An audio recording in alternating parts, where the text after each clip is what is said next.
افغانستان عالم دنیا میں ایک ایسا مظلوم خطہ رہا ہے جو ماضی قریب سے مسلسل جنگوں کے شعلوں میں جھلستا رہا ہے، جہاں کے باسی زندگی کی قدر و قیمت بھول چکے ہیں، جہاں روزانہ کی بنیاد پر بارود کی آگ برستی ہے، جہاں کے مورخین تاریخی اوراق میں فقط جنگی مہمات کا احاطہ کرتے ہیں، جہاں کے بوڑھے جنگی طیاروں کی گرج سے بہرے بن گئے ہیں، جہاں کے جوانوں نے قلم کی بجائے اسلحے کو اپنا شعار بنا لیا ہے، جہاں کی خواتین نے فقط لاشیں اٹھانا سیکھا ہے، جہاں کے بچوں نے فقط اپنے بھائی بہنوں اور والدین کے جنازے اٹھتے دیکھے ہیں۔ آخر کیوں کبھی روس جیسا درندہ صفت ملک اپنے مفادات کی آڑ میں افغانستان کی اینٹ سے اینٹ بجا دیتا ہے، تو کبھی اپنے ہی گھر کے باشندے اپنی ہی سرزمین کو غیروں کے ہاتھوں چند ٹکوں کے عوض فروخت کر دیتے ہیں،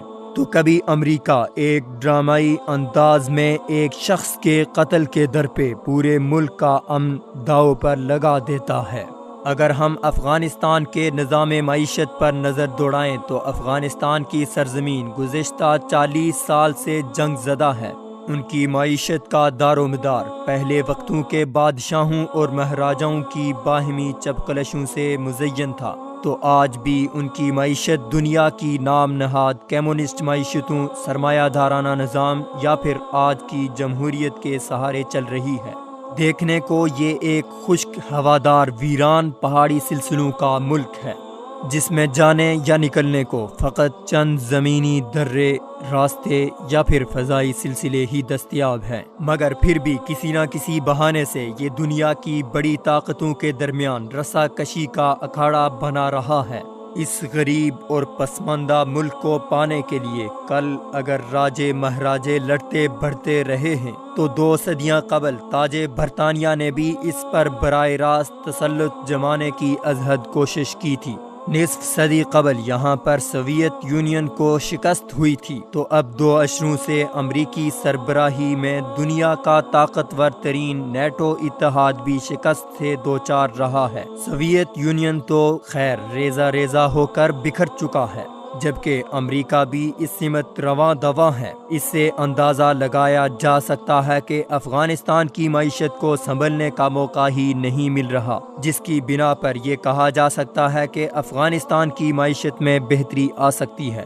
اگر ہم افغانستان کی خارجہ پالیسی کو پرکھنے کی کوشش کریں تو اس خیال کو پایہ تکمیل تک پہنچنے سے پہلے یہ حقیقت ہماری راہ میں رکاوٹ بن جاتی ہے کہ افغانستان کی اپنی پالیسی ہے ہی نہیں، کیونکہ امریکہ ہی اس کے حال اور مستقبل کے فیصلے کرتا ہے۔ اگر ہم اس کی عسکری قیادت کو جانچنے کی کوشش کرتے ہیں تو معلوم ہو جاتا ہے کہ آئے روز اپنے ہی فوجیوں کے ہاتھوں ساتھیوں کا قتل عدم استحکام کا دعویٰ سچ ثابت کرتا ہے، جبکہ بیرونی عسکریت کی عدم موجودگی میں ان کی عسکری قوت کا مظاہرہ سوویت یونین اور حالیہ جنگ میں کیا جا چکا ہے۔ اگر ہم افغان نوجوانوں اور بچوں کے مستقبل پر نظر دوڑائیں تو افغان بچوں کا مستقبل تاریک ہوتا دکھائی دے رہا ہے، کیونکہ آبادی کے نصف بچے سکول نہیں جاتے۔ اقوام متحدہ کا ادارہ برائے اطفال یونیسیف کے مطابق افغانستان کے لیے 2018 خاص چیلنجز کا سال تھا،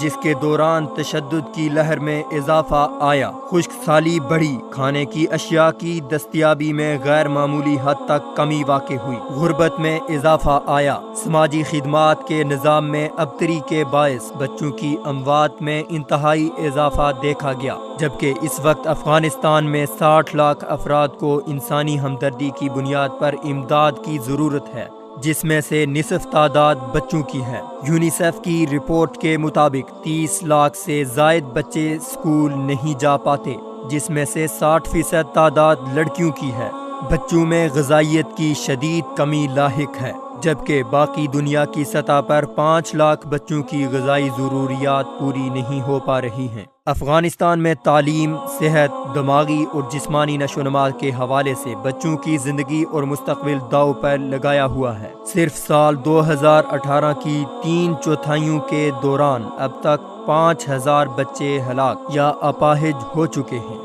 اس لیے انسانی ہمدردی کی بنا پر نہایت ضروری ہے کہ تمام ممالک افغانستان میں امن کے لیے اپنا اپنا کردار ادا کریں۔ افغان قوم کو مزید ہلاکت سے بچایا جائے۔ ان کے بچوں کے ہاتھوں میں تلوار کی بجائے قلم تھما دیا جائے، جو ان کا بنیادی حق ہے۔